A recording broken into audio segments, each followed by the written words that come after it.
Hey everyone, welcome back again to Gaming Underground Miniatures.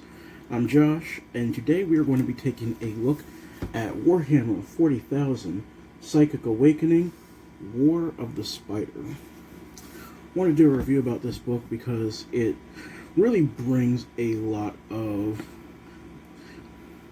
oomph to some needed armies. Custodes, they finally get chapters, basically.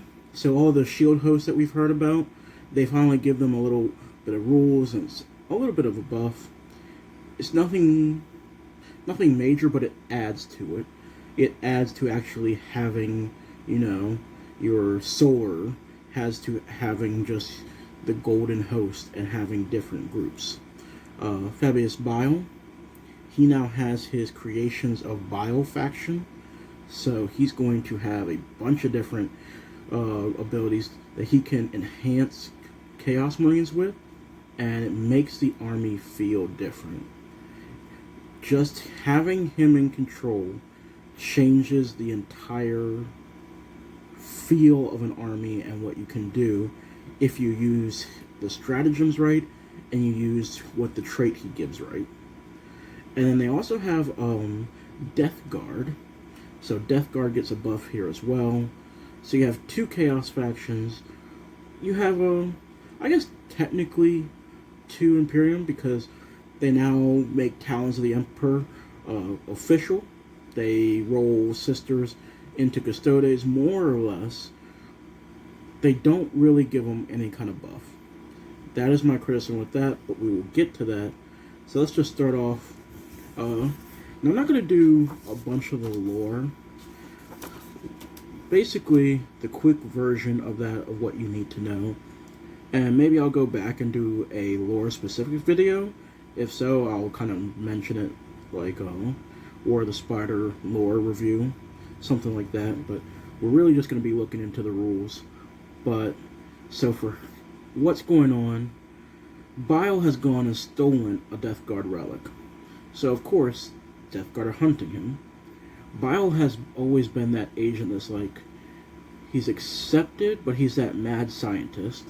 The moment he can't explain what he does, the moment he betrays a group and something in their mind, they're going to be after him.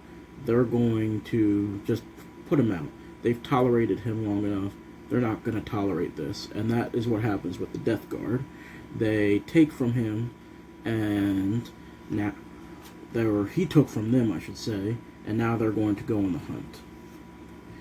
So, we're going to take a look into everything here. Going to jump straight to, I guess we'll go with the missions first. We'll do a quick glance at the missions, and then we're going to go to the rules mainly. So, we got our mission pack here. The Threshing Fields. So, introduction. This section starts by providing a new theater of war designed to represent the battlefields of war of the Spider. Agents of the Officio Assassinarium lurk in the shadows, waiting for the moment to strike the designated target, and will silence anyone who tries to interfere with their directives. So, you have a whole bunch of new missions here that are going to push narrative. These aren't things that you'll really see for standard play, although I'm sure you could adapt some of them. Or if you had the armies that you'd want to play out with them. Like, I have a friend that has Custodes, and he has some Sisters with them. And then I have Chaos, so we might be interested in trying out a couple of these different missions. You have Merciless Ambush, pretty standard deployment zone. The attacker has a little bit more than a defender. You get some stratagems with them. One of them is, for example, counterattack. 1 CP. Use a stratagem at the end of your opponent's charge phase. Select one unit from your army. If there are any enemy units within 6 inches of that unit, it can perform a heroic intervention as if it were a character, and can move up to 6 inches when doing so. That's a fantastic stratagem, especially if you have a tough unit that you would want to countercharge in a sense. You have Hostile Acquisitions. The victory conditions. At the end of each battle round, players score 1 victory point if they control more objective markers than their opponent. So you're literally just trying to control the most objective markers in order to gain points. Let's throw out a stratagem from here. So we have Siphon Materials, 1 CP. Use this stratagem at the end of any battle round. Select one objective marker that you control, and until your opponent controls it, treat that objective marker as if 2 models in your army were within 3 inches of it. So it kind of helps that basically you can walk away from them. Unexpected Quarters.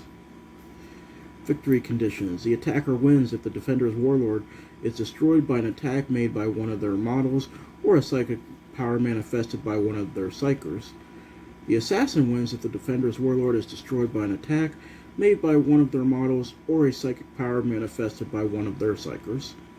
The defender wins if their warlord has escaped at the end of the battle. If the defender's warlord is destroyed by anything other than an attack made by one of the attackers or assassin models or a psychic power manifested by one of the attackers or assassin psychers, the assassin and the attacker draw, the defender loses. If the defender's warlord has not been destroyed and has not escaped at the end of the battle, the game is a draw. So it is possible to get draws in this. We'll go with one of these stratagems. Assassin Shot, 1 CP. Use this stratagem in your shooting phase when you select a model to attack with a ranged weapon. That model can only attack it with one ranged weapon they are armed with in this phase, and can only make one attack with that weapon, but ignore all other enemy units for the purposes of targeting characters. So, it basically turns any model into an assassin for a shot, which is not bad.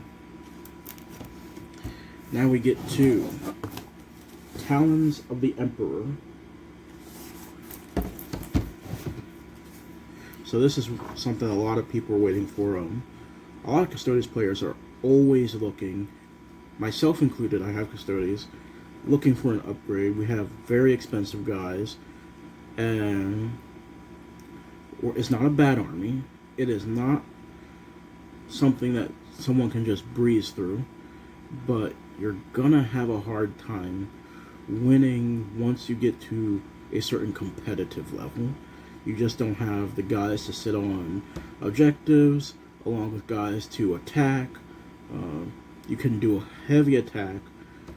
You probably will get drowned out by bullets if you're fighting hordes, overwhelmed by attacks if you're fighting like a melee horde, or if someone's going the opposite route. They're doing a lot of heavy anti-tank weapons, which is perfect for you because, yeah, you're high toughness, you're a lot of wounds, but if you're getting punched by, you know, las talons, las cannons, missile launchers, lots of plasma fire, multi-melta, all that sort of stuff, you're just gonna fall quickly. And there's more and more coming out all the time that punches through. The new Primaris Rangers basically are perfect. They have their little las cannon in a sense that does 3 damage flat, and it's minus 3 AP. So you'll force them to take their 5-up invul save. If it gets through, which very high chance it will, every single shot of that kills a Custodes guy. And their unit, if you take all 3, come out to 100 points. So 100 points, and you can be doing 3 shots around that might kill an entire Custodes squad. Pretty powerful. Pretty powerful. So always looking for some sort of boost. Going to the shield host that I mentioned. So you have different shield hosts. I'm not going to go through all the standard stuff. Chances are, if you're watching this review, you know some things. Battle Forged Army, about the relics, all of that. So I'm going to tell you about the actual host. So you have the Shadow Keepers. Their warlord trait is Lock Warden. When resolving an attack made by a character, models against this warlord subtract 1 from the hit roll. When resolving an attack made by this model against an enemy character, subtract 1 from the saving throw. So you have your hero. He's got -1 to hit him now, And when he's making an attack against another character, so kind of having a duel with a big guy, he's going to subtract 1 from their saving throw. So that's not bad. He becomes basically kind of like a bounty hunter. You know, he knows his prey, so it's harder to hit him, harder to track him, all that. But he knows the perfect place to get at you. He knows the perfect place to get that little chink in the armor. Their relic. At the start of the fight phase, select 1 enemy character unit within 3 inches of a model with this relic. Until the end of that phase, have the attack's characteristics of models in that unit rounding up. When resolving an attack made by a friendly Shadowkeeper's model against that character unit, reroll wound roll of 1.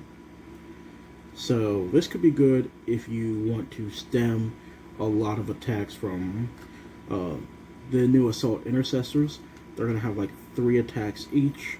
So this at least will take that 1 bonus that they're getting from the chainsaw away. They have a stratagem to their self, 1 CP, Grim Responsibility. Use this stratagem in any phase when a Shadowkeeper's unit from your army is chosen as the target of an attack. Until the end of that phase, when resolving an attack against that unit, subtract 1 from the strength characteristic of that attack. So, not a bad one. I kind of personally hate having to have a CP like that. That seems like it would have been much better to have that be your unit ability, but they might not have wanted to enhance them quite like that. Like, I would have loved for the trait of the army to become, you know, Shadowkeeper unit from this army is chosen at the target of attack until the end of the phase. When it was on attack against that unit, subtract 1 from the strength characteristic of that. So maybe you could have had it be a trait where, you know, if they're attacked, they're going to have 1 loss from it. But still not bad. You can still spend a CP. With 9th edition coming, they're going to change all of the different CPs going out, so it's going to be a more level playing field. And that might be a better balance for what's coming. And these books were made with 9th in mind, so it's not bad to think of it that way. All of this is made with the new edition in mind. You have the Aquilian Shield. Their Warlord trait is going to be when resolving an attack made against this Warlord, have any damage inflicted, rounding up. Pretty simple. Makes it so that they can basically go one-on-one with bigger dudes. So if you have 2 damage, it becomes 1. The really good spot for him would be fighting someone with like 3 or 4 damage a pop on their weapon, because then it's just 2. So that's where you'd want to go for that. Relic of Terra, Custodes. Model with a storm shield only. When resolving an attack against a model with this relic, subtract 1 from the wound roll. That's a pretty good relic, especially when paired with the damage. You put those 2 together, there's going to be something coming up we're going to talk about in just a minute, and you're going to see why that's even better. So now you're going to be minusing 1 from your wound rolls on what's usually going to be a tough wound roll already if you're not having anti-tank weapons.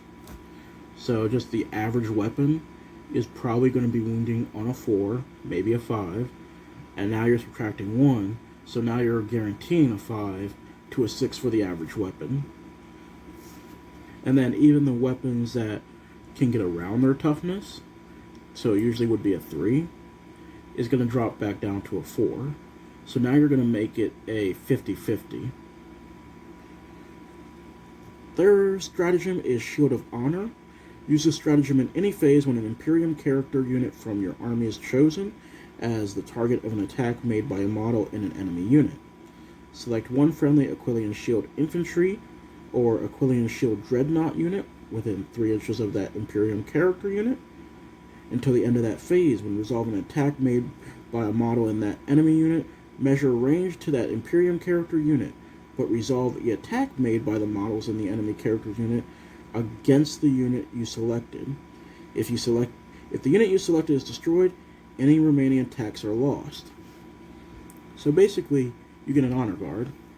You get some people that are going to go and just be like, nope, we're going to take that hit for you. And that's pretty good. So, you go to the Dread Host after that. Warlord trait, All-Seeing Annihilator.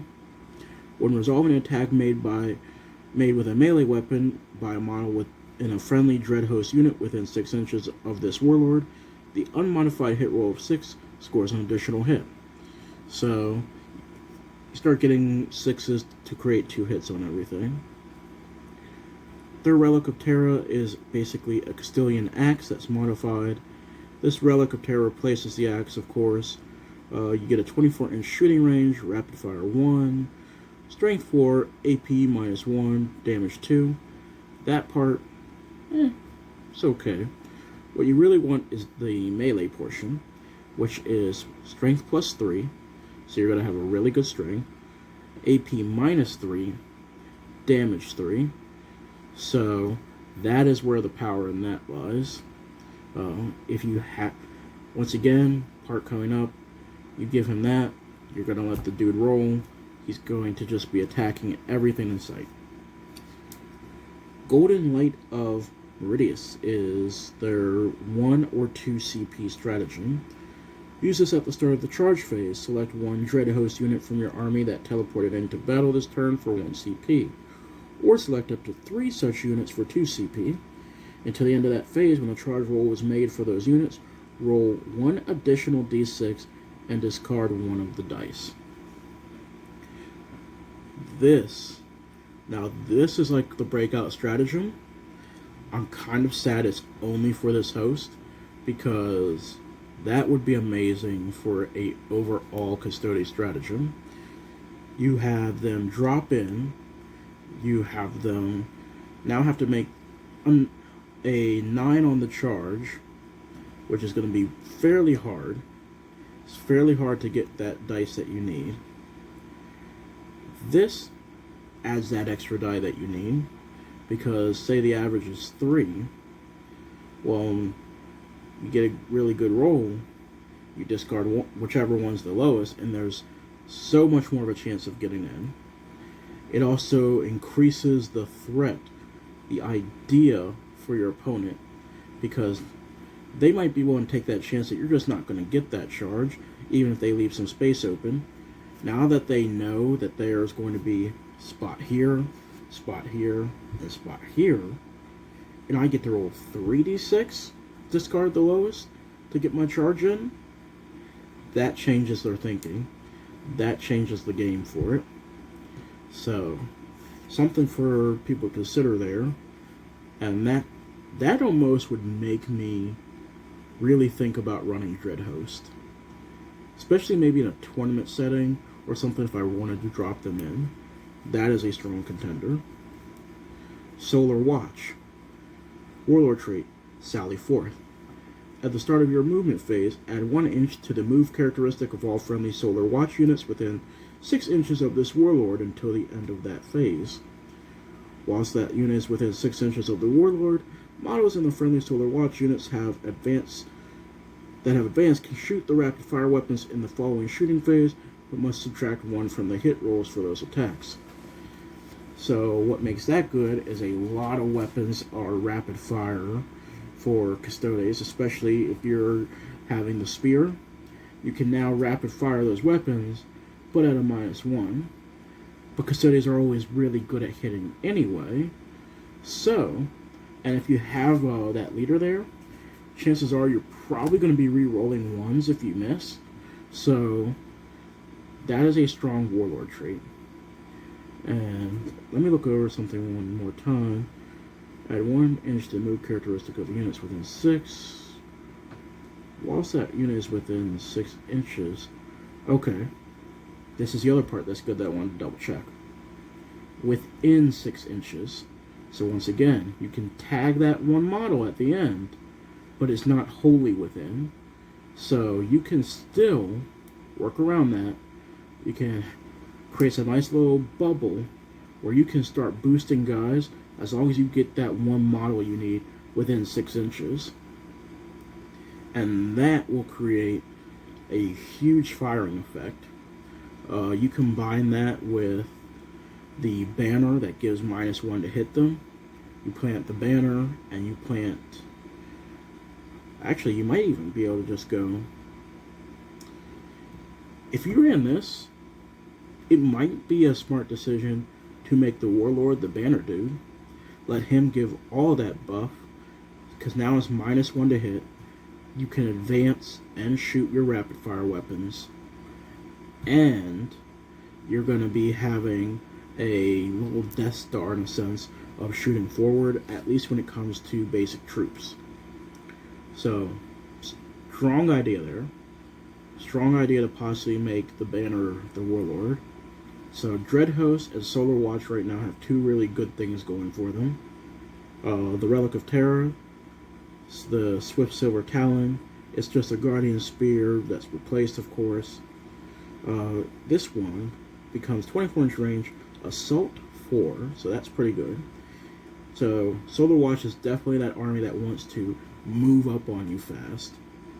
Strength 4, -1 AP, damage 2.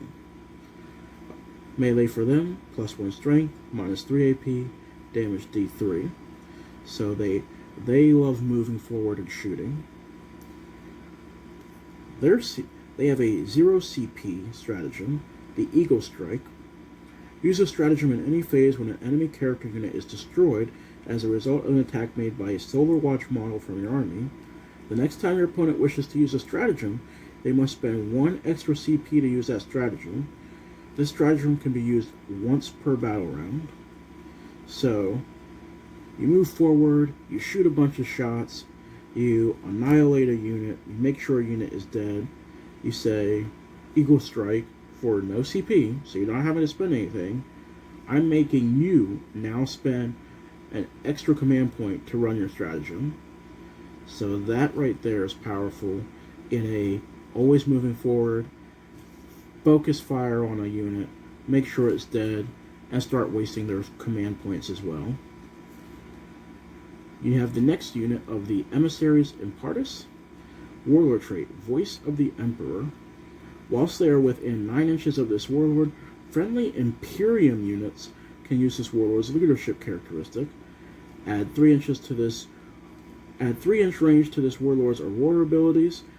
This has already been added to this trait's ability. So you can't get 12 inches out of this. They already calculated that in, is what they're saying. But once again, could be really good for a banner. Could be good for any of the traits, honestly, because now you're getting 3 extra inches for re-rolling ones. You're getting 3 extra inches for subtract 1 to hit them, and for it to be the Imperium units, that is key. It's not saying, Custodes unit. It's not saying a Emissaries unit. It is saying any friendly Imperium. And Custodes have a lot of that. They have a lot of things that just go Imperium units, because while they are their own army, they also can be that little units that you can splash in to boost other armies. So they did say for 9th that they are trying to reduce soup. That seems pretty powerful, and I don't know if they put that in there because they still want to encourage soup a little, because like I said, they've even said all these books were designed with 9th edition in mind. So we'll see how that plays out. Relic of Terror, theirs is a Vexilla Dominus, so they have a banner basically. Model with a Vexilla Defensor, replace it with this, of course. Whilst this unit is within 6 inches of a model with this relic, You can reroll failed morale tests for friendly Imperium Infantry, and Imperium Biker units. Whilst their unit is within 6 inches of a model with this relic, friendly emissaries models count as 3 models for the purposes of determining who controls an objective. So your 3-man unit, I'll say just the regular guard, are 9. You have them up to 5, that's 15 guys that's counted for that. So this is probably one of the strongest ones I've read yet in terms of support. This supports everything. If you want to splash in your Sisters of Silence, you want to put in some Space Marines, you want to put in some guards, some Mechanicus, this is the one that you'd want to go with. Their stratagem, the Emperor's Hand. Use the stratagem in any phase when an emissary unit from your army has chosen to shoot or fight.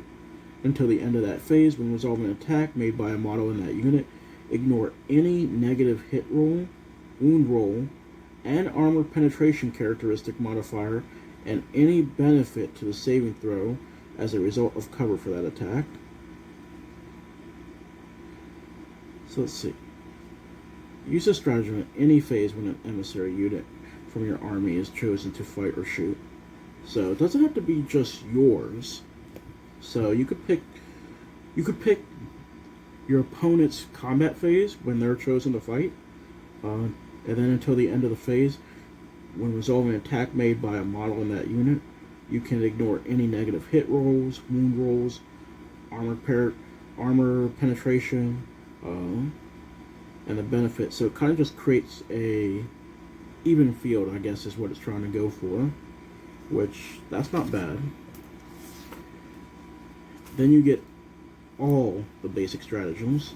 So they get 2 pages of stratagems. Is there anything really?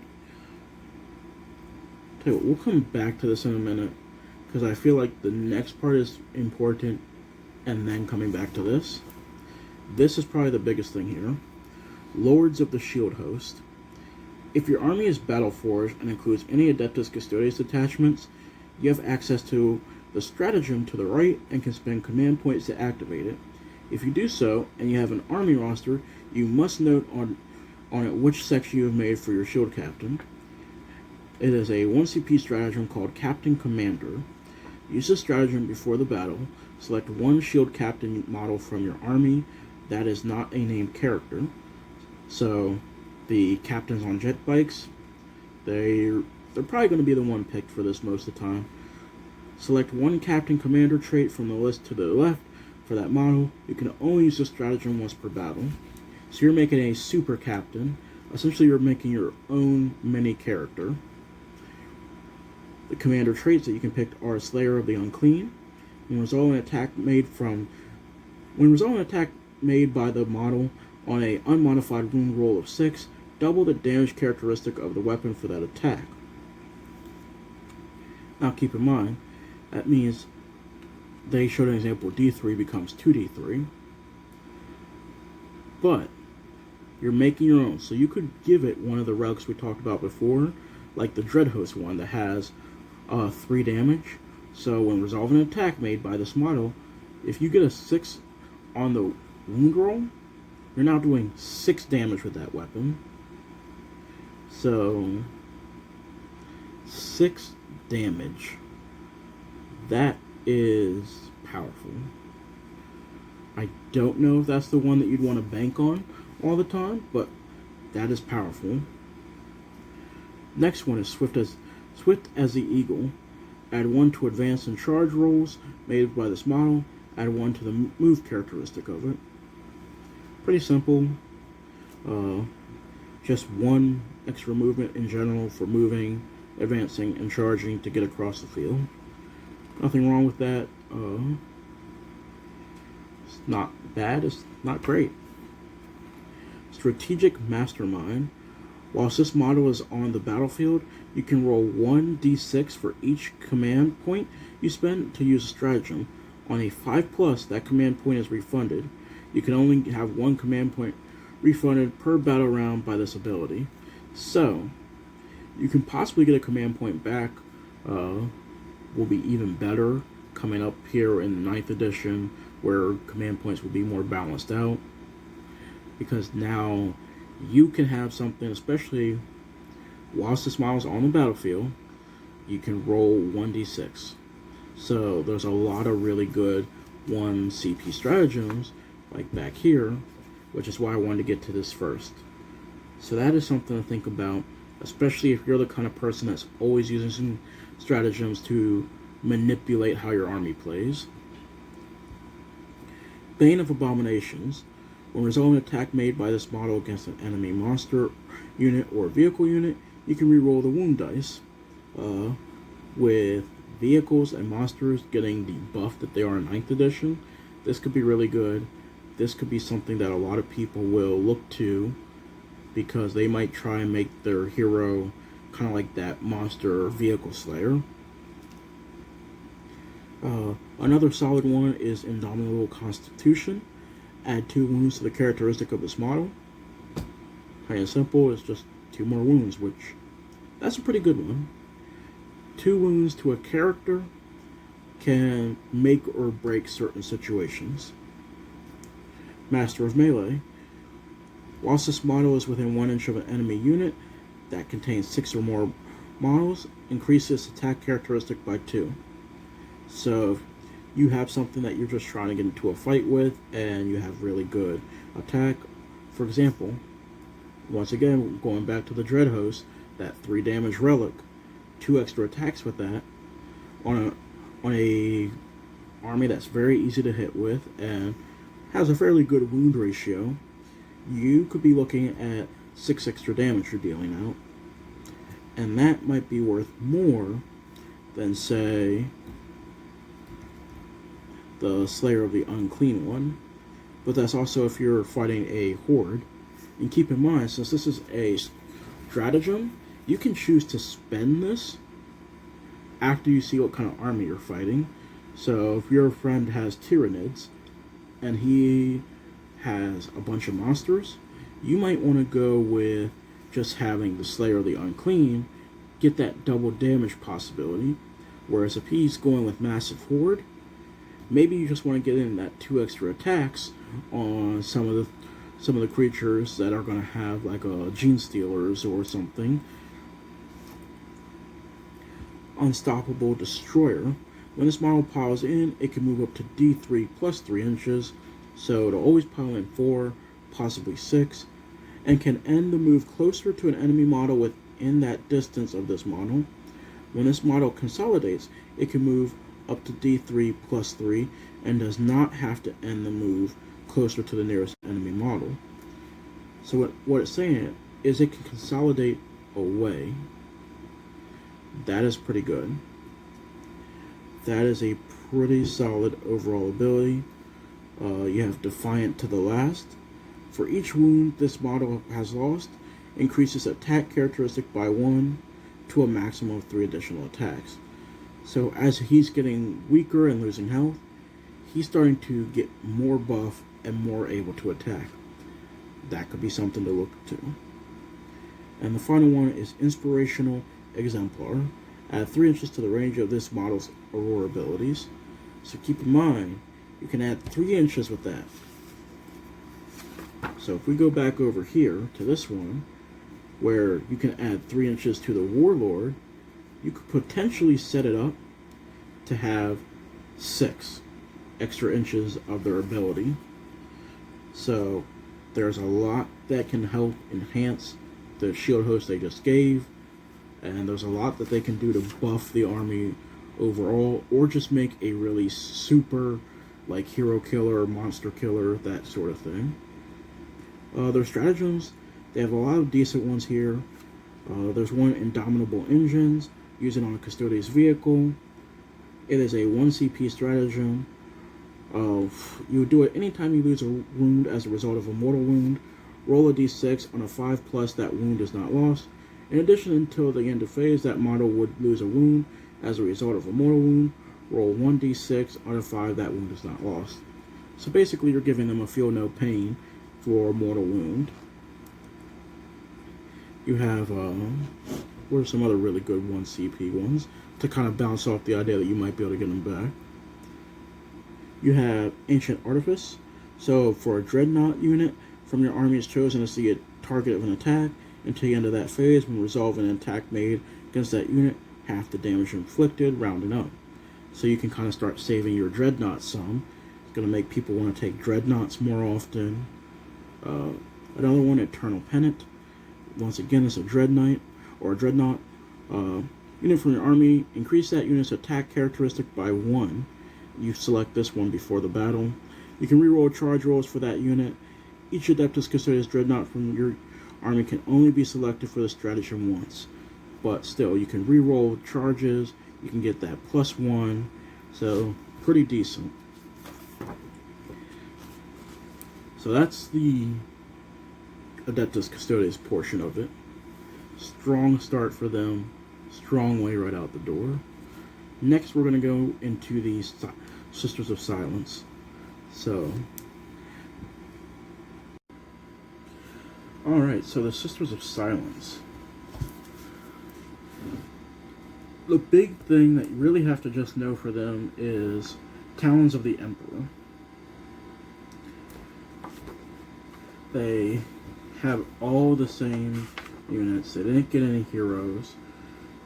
Got a couple of stratagems, so this one's going to be really quick.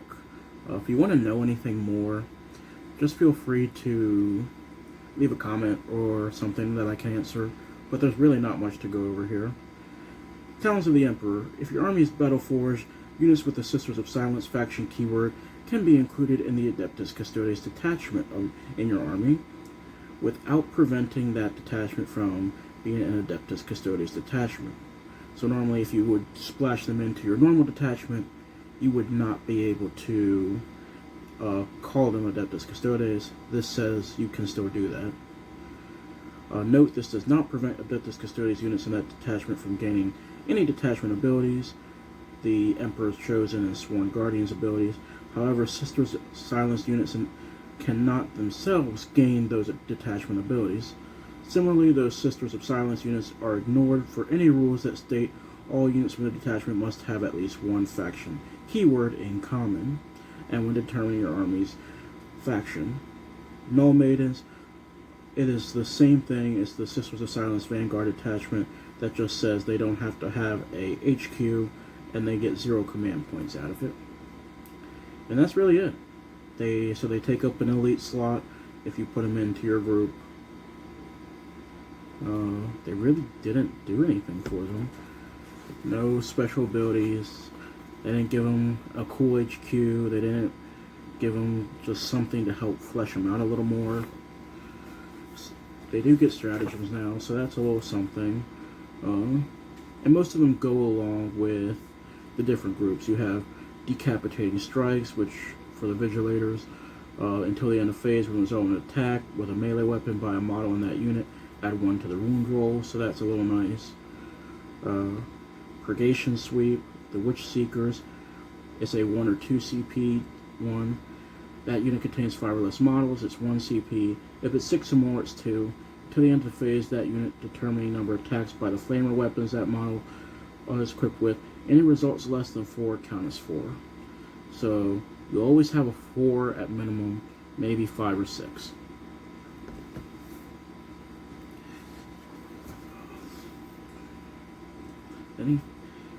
So this is a good one. Creeping Dread. Select 1 Sisters of Silence infantry unit from your army until the end of that phase. When resolving an attack made by a model in an enemy unit within 6 inches of that unit, subtract 1 from the hit roll.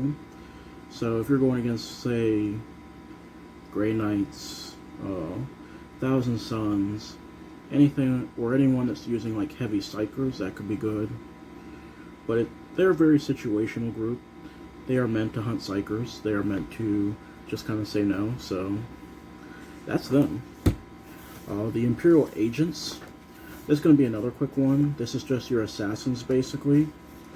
Abilities, Agent of the Imperium.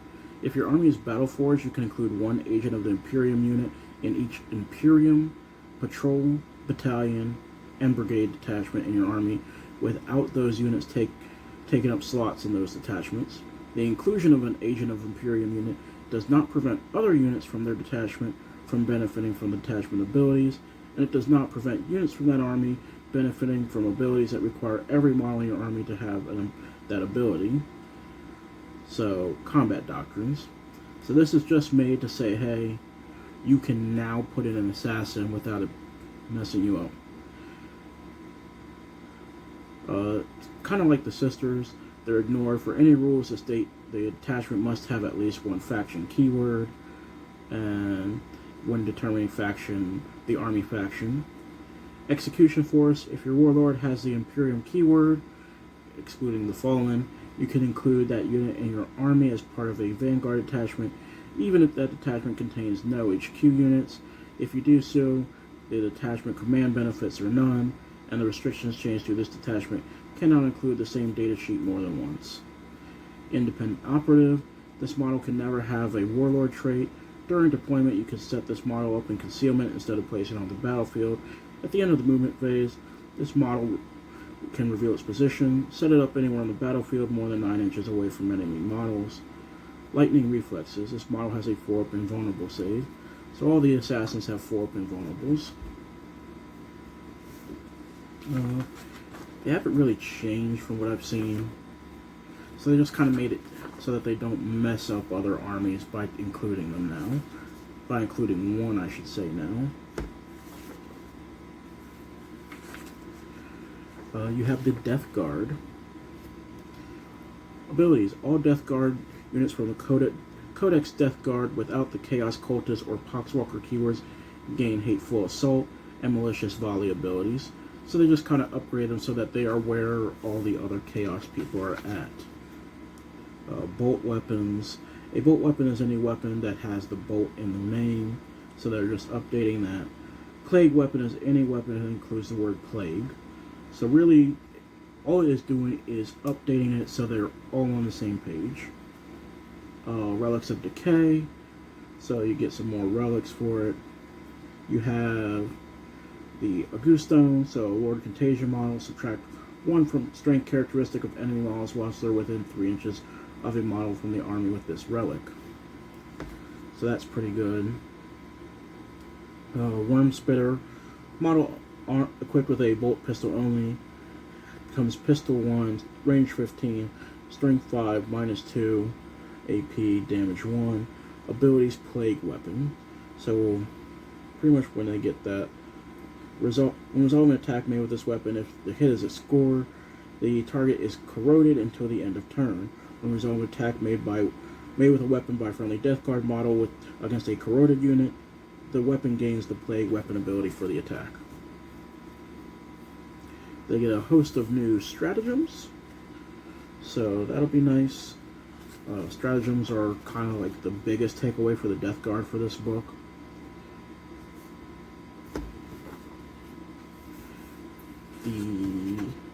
Probably the next big thing I could say after that is they give them, much like the Custodes got shield hosts, they have plague companies. All the usual jargon about Battleforged. Then you get warlord traits. So you get the putrescent relics, you get stratagems. As far as for the plague companies themselves, you got the harbingers.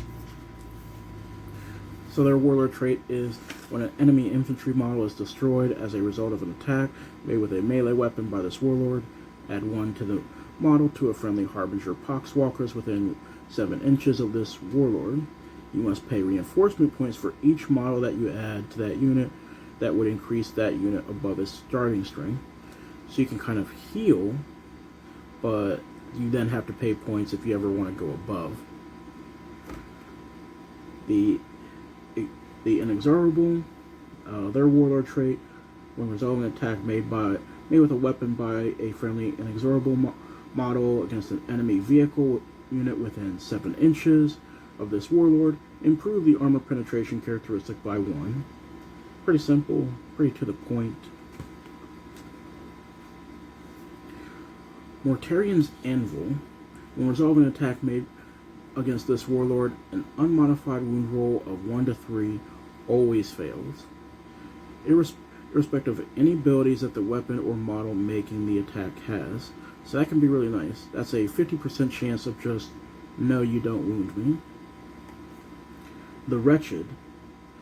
When an enemy model is destroyed as a result of an attack made with a melee weapon by this warlord regains up to 1 lost wound, to a maximum of 3 wounds per phase.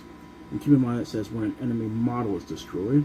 So if they're fighting a unit, and they're just going through basic cultists, for example, they're probably regaining 3 wounds a phase. The Poxmongers warlord trait. When resolving an attack made with a melee weapon by a friendly Poxmonger's model against an enemy infantry unit, whilst that model is within 7 inches of this warlord, improve the AP by 1. So pretty good for kind of building up the AP and getting through different attacks. The Ferryman. When a morale test is taken for an enemy unit within 12 inches of this warlord, add 2 to the result. So the morale test, it's not a bad one. You get +2 to their result. So that means if they're taking a morale test, you've made them lose at least 1 guy. So they're adding 3 to their dice at minimum. That could be pretty good against Space Marines. Be pretty good against anything that's pretty tough at making run. And the last one is Mortarian's Chosen Sons.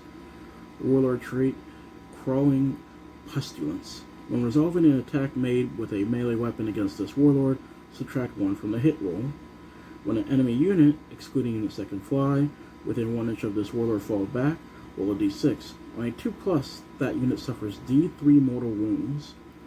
So the -1 is very nice. The rest of it I'm not too sure. I don't see a lot of units fall back a lot of the time. Harlequins are the ones that come to mind that might try some falling back shenanigans because they can go right back in. But yeah. The -1 to hit's nice. But you also have the other ability that's like the wound, so kind of basic there. But that is the Deathguard upgrade, as they now have basically their own chapters. They have their own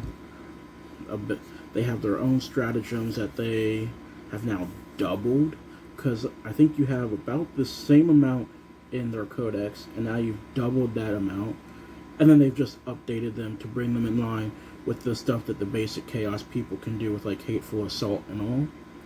So they've definitely got an upgrade. I think you're going to see a little more power out of them, but I don't think you're going to see like an abundance right away. They are still a powerful unit, or powerful army I should say, just overall, because of that extra toughness. And then of course they have the plague crawlers that can just lob shots to you without you being able to see them. So that covers Chaos, that covers Imperium. Now we're going to go to the good part. Agents of Bile. So, Fabius Bile now has his own little army within the Chaos faction. They are called the Creations of Bile. Kind of goes over kind of the basic steps, the Spider's Web. If your army's battle force, troops, units, in Creations of Bile detachments gain this ability, and it's just the standard objective holding ability. Creations of Bile Legion trait. This is important for this. All characters, infantry, besides cultists, they don't give us the cultists, bikers, and hellbrutes in a Creations to Bile detachment gain the Legion trait below. Note, as per Shadowy Allies ruling codex, Space Marines, Chaos Space Marines, Fabius Bile himself, as well as the fallen units, cannot benefit from the Experimental Enhancements Legion trait. Experimental Enhancements say add 1 to movement and strength characteristics of models in units with this Legion trait. So, all units become Creations of Bile, and they get add 1 to the movement and strength characteristic. So now your basic guys are going to be strength 5. That can be pretty good. They get +1 movement, so now they're moving 7. So they're going to be outpacing just ever so slightly their, Space Marine counterparts. And when they get in combat, they're going to hurt them a little easier. It's always been kind of an even trade. Now it's going to be a little easier for creation of Bile Marines to do such. Something important to note as well. If Fabius Bile is your warlord, units replace their Legion keyword with creations of Bile. Note that you cannot replace Legion keyword with creations of Bile unless Fabius Bile is your warlord. So that means this isn't Legion creations of Bile. This is creations of Bile. So anything that needs the Legion part to it, you are going to lose that bit. There's not a lot that gets added overall. Fabius Bile, his profile changes up a little. Enhanced Warriors, that's his big thing. At the end of your movement phase, you can select one Heretic Astartes infantry unit from your army that is not a character, that is wholly within 6 inches of this unit. You cannot select a unit that has already been affected by this ability in this battle. If you do so, roll a d6. On a 1, one model from the unit selected is destroyed, then roll a d3 and consult the table below. So you have to roll a d6 to see if you're going to hurt a guy. After that, you roll a d3, and you can, on a 1, add 1 strength to the characteristic model of the unit until the end of battle. 2, add 1 to the toughness characteristic of models in that unit until the end of battle. Or 3, add 1 to the attack characteristics of units in that unit until the end of battle. So you can get +1 strength, +1 toughness, or +1 to the attacks. That is pretty powerful, especially when you've already gotten +1 strength to start with. So if you gave them another +1 strength, they're now strength 6. So now they are able to start hurting light skimmers and things like the Dark Eldar Raider, and they're able to actually start punching, say, Custodes, like earlier in the book, and start wounding them easier. And Deathguard, they can wound easier. Things that normally have the toughness advantage now start stacking down.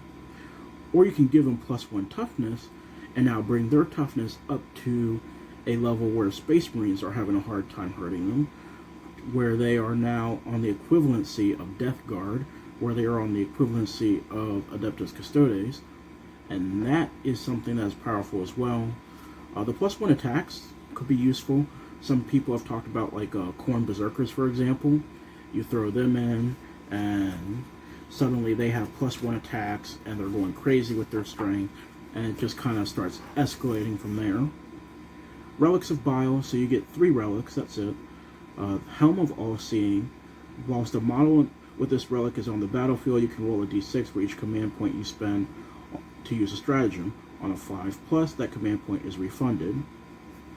Now keep in mind, that says on a 5+, that command point is refunded, and it ends.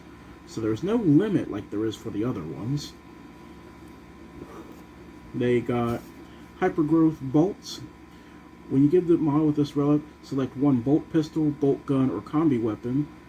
That model is equipped with, when a model with this relic shoots with that weapon, you can choose for it to fire Hypergrowth Bolt.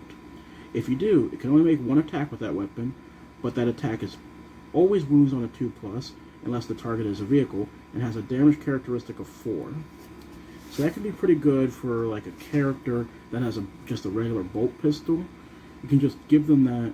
They're going to be wounding on 2 against other enemy characters, or just big things they want to take down, and they're going to be doing 4 damage a pop. Living Carapace as the final relic. At the start of your turn, a model with this relic regains 1 lost wound. In addition, when resolving an attack against this model, add 1 to the saving throw, and vulnerable saves are unaffected. That can be pretty good. +1 to your saving throw is never bad, plus the ability to always be getting a wound back. Then you have the Creations of Bile stratagems. You have 1, 2, 3, 4, 5, 6, 7 stratagems. I'm going to jump straight to the most powerful one that everyone's talking about, which is going to be the 1 CP Supreme Creation. Use the stratagem before the battle. Choose 1 Creations of Bile character model from that army that is not a Fabius Bile. You can give that model one of the abilities of those listed below. You can only use this stratagem once per battle. Prime Test Subject.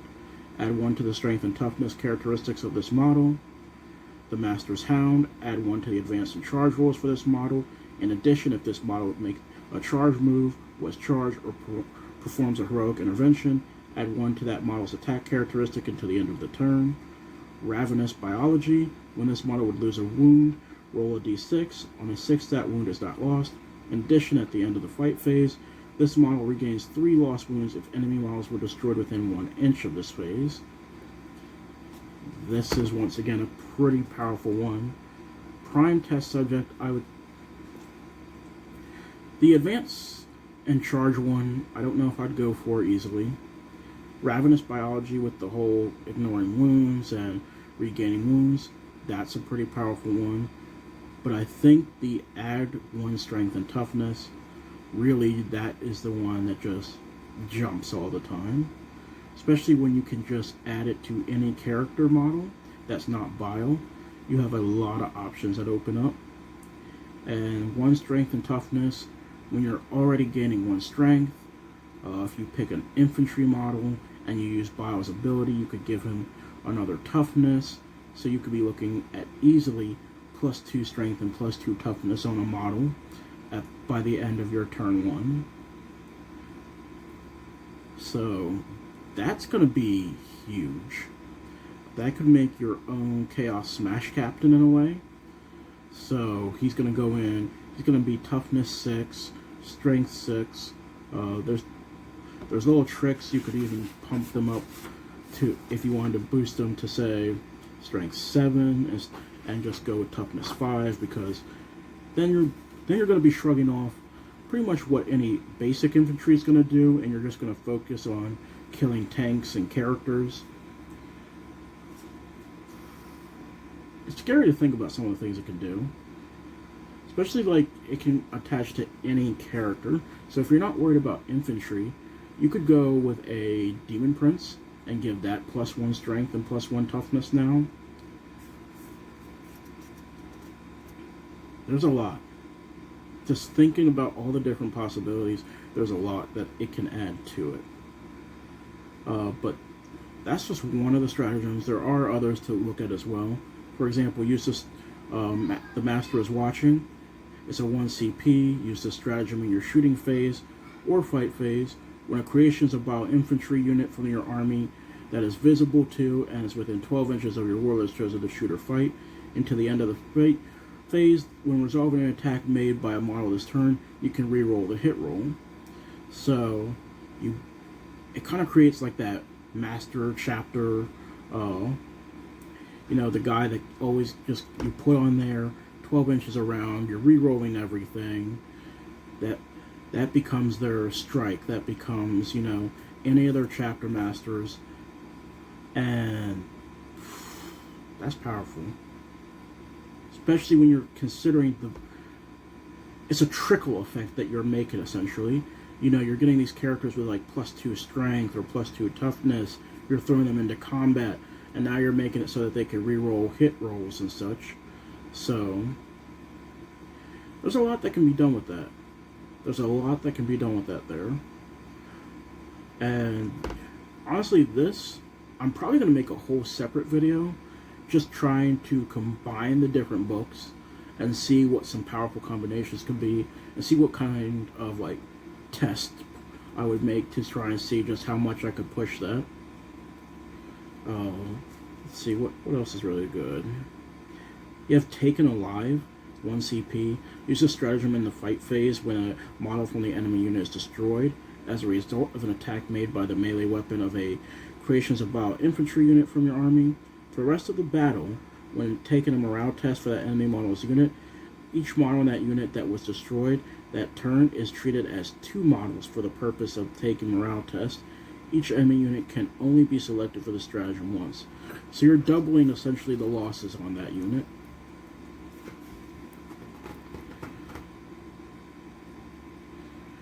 Another thing, 1 CP, dermal chinatin, or I'm not sure how to say that word, chitination, dermal chitination. Use this stratagem in your opponent's shooting phase when a creation's about infantry unit from your army is selected as the target of any attacks. Add 1 to that unit's toughness characteristic until the end of that phase. So you can keep your infantry alive, especially once we were talking about adding possibly +1 toughness from Bile, +1 toughness here. So now you got like toughness 6, and you're probably only being hurt on 5s and 6s unless they're really dedicating heavy firepower your way. And it's a response type of thing, so they have to choose them first. So once they choose it, they can't take it back. So now you've made sure that they dedicate a unit to that, and now you're spending to make sure that they lose some of their shots. So everything here is really just a bonus, and really can kind of create its own version of Space Marines. Like, you're not going to be playing just the standard Marine when you're playing Bile. It's not just another chapter that just adds a little bit of different flavor. It really adds a whole different view on it, and it creates everything differently. So like I said, I think for me, I'm going to make a whole other video that would take the War of the Spider. I'm going to take the Chaos book. I'm going to see what different combinations I can come up with and kind of do like a Chaos 2020 review. Maybe I'll even do that after 9th hits, since that's in just a couple weeks now. And we can see with the new abilities they have there, plus how 9th changes, how the army feel is going to change. So that'll be something to look forward to coming up. It comes out on the 25th, so we got about 3-ish weeks probably before that video will go up. But that's something else I'm going to be doing. Might, in the meantime, also try and do something like for the Custodes. Try and go through and see some in-depth combinations there. And maybe, you know, some people might not want to know about the whole book, so we'll just go over and do that review for that. But that is the War of the Spider in a nutshell. If you have any questions, feel free to write comments down below. You can find us on Facebook. You can write something there, because I'll put the video up on there as well. And we will go through everything together, see how well that we really like the book. I think it's going to be game-changing for Custodes. I think it's going to be game-changing for Chaos that wants to run their armies that way.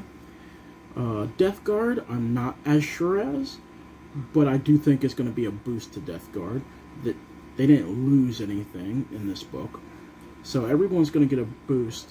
It's just going to be a matter of how much. But that is my review of Psychic Awakening, War of the Spider. I would definitely recommend purchasing this book if you have any of those 3 armies. The only one I could say don't recommend on is the Sisters of Silence. I don't feel that they got what they should have in this book, and that probably means they're not getting anything for a while, if at all. It might not be something on GW's radar for now. So if you're a Sisters of Silence player, you're really excited, I would not recommend this book. You'll feel disappointed, and it'll probably be, honestly, a waste of money. If you are someone that plays them with Custodes, that is completely different. Once again, I recommend the book. So, solid 4 out of 5. The only thing I would have liked to see is a little more love for the sisters. Otherwise, excellent book, excellent purchase. It is going to change the game for the armies that are in it that were prominently featured. So, thank you for taking the time to check out the video. Look forward to doing plenty more videos coming up. Going to be having a Lumineth one coming up soon, so look out for that. And as more and more books roll out and products get going, we're going to go over different things. Thank you for your time. I hope you're all doing well and stay safe. Happy wargaming.